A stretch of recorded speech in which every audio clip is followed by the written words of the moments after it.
Alright guys, you've almost made it. We're on our last conic section, the hyperbola.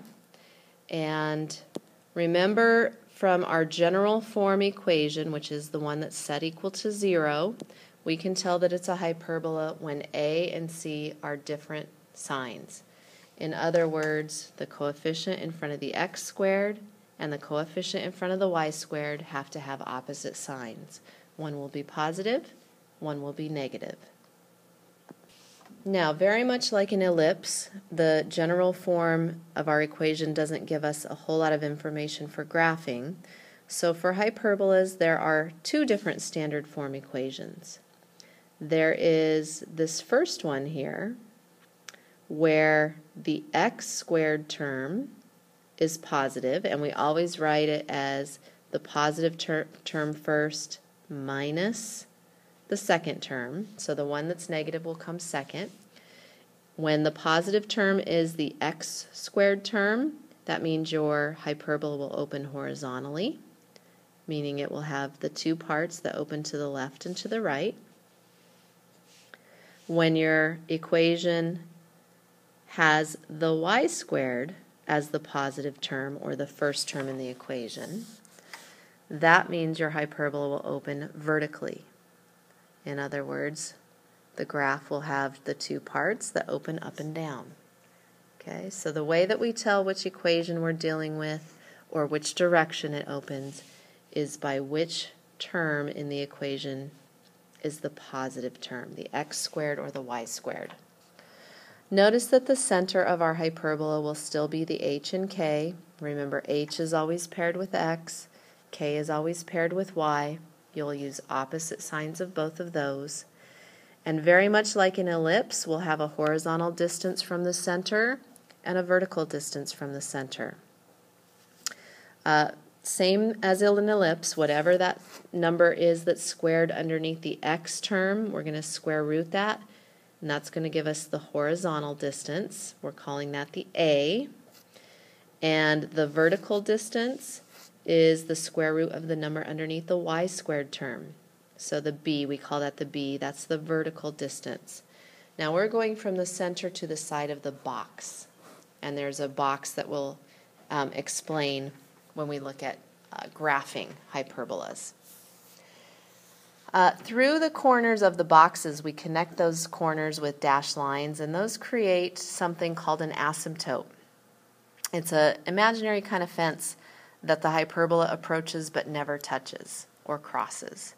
And the asymptotes for any hyperbola have slopes, one is positive, one is negative, of b divided by a. Or in other words, it has a slope of the vertical distance divided by the horizontal distance, very much like rise over run. And the vertices are the 2 points of the hyperbola that touch the box, and that's kind of where we graph each kind of piece of our hyperbola that starts at the box and will get close to the asymptotes but never touch or cross them. So let's take a look at how to write some equations from a graph first, and maybe these pieces will make a little bit more sense. Alright, so here you can see a graph of a hyperbola, and you notice the box here.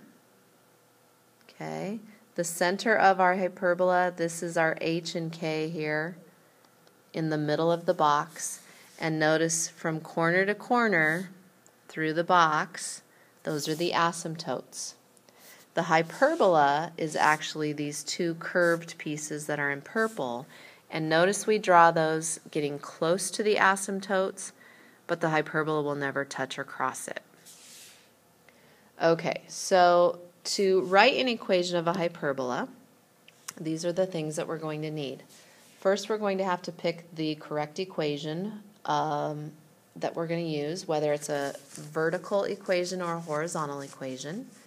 We're going to need the coordinates of the center, and we're going to need the horizontal and vertical distances.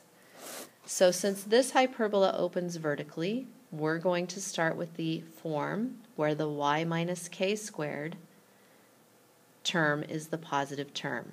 So we're using the equation y minus k squared divided by b squared minus x minus h squared over a squared equals 1. Remember, a hyperbola equation always equals 1, and it will always have subtraction between the two terms. The center, this point in the middle of our box, has coordinates of 2, -1. That's our h and k. I'm going to plug those in first. The k value is -1, so when it goes in with that y, it's going to go in as a +1. I'm going to find my denominators in just a minute. We have subtraction, and the h value that's going to be paired with x is going to go in as a +2. And we'll find that horizontal distance in just a minute. All right, so we were talking about the horizontal and the vertical distance. Remember, the horizontal distance we're going to square and put it underneath the x term. My horizontal distance in this case is a 1, so I'm going to square that. And my vertical distance is always going to go underneath the y squared term. My vertical distance from the center is 3 units. And that's what's going to go underneath this y squared term. It's going to go in as a 3 squared. Now all I want to do is clean up and simplify this equation. So my final equation will look like this: y plus 1 squared divided by 9 minus x plus 2 squared. And remember, when we divide something by 1, we don't usually show that division by 1, and our equation is set equal to 1. All right, the last thing we need to do is find the slopes of the asymptotes here. And remember, the slopes of the asymptotes are plus or minus b divided by a, or plus or minus the vertical distance here, which is 3, divided by the horizontal distance, which is 1. So the slopes of our asymptotes here are plus or minus 3. And we're all finished. All right, we'll try one more together here. We'll write the equation of this hyperbola. This is also a vertical hyperbola, so we're going to start with the same form equation that we did in the first example. Y minus k squared over b squared minus x minus h squared over a squared equals 1.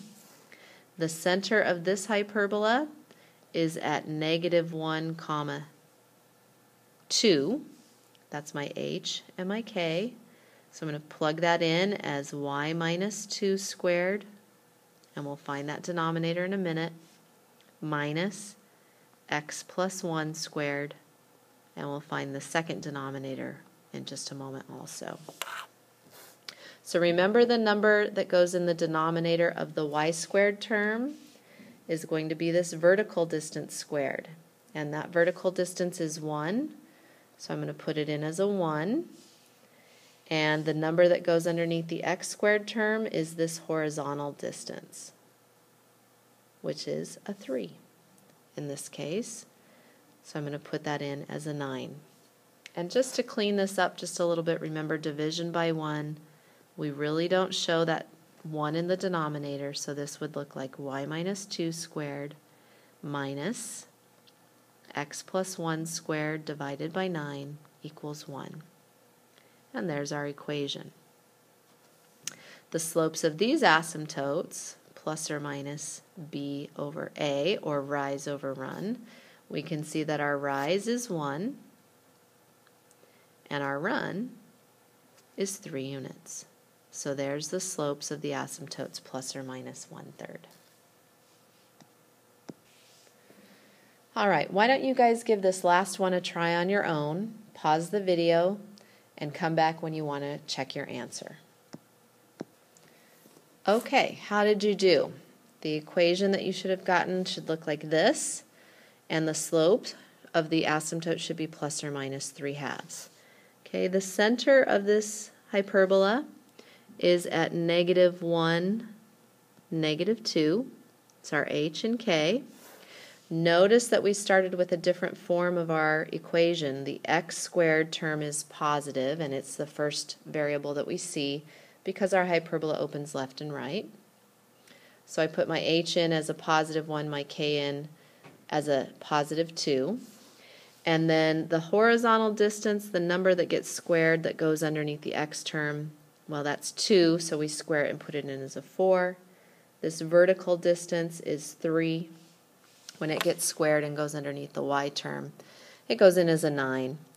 And then we can use that vertical and horizontal distance as our rise over run, and our slope is plus or minus 3/2. If you got this equation, be proud of yourself, give yourself a pat on the back. You did a great job.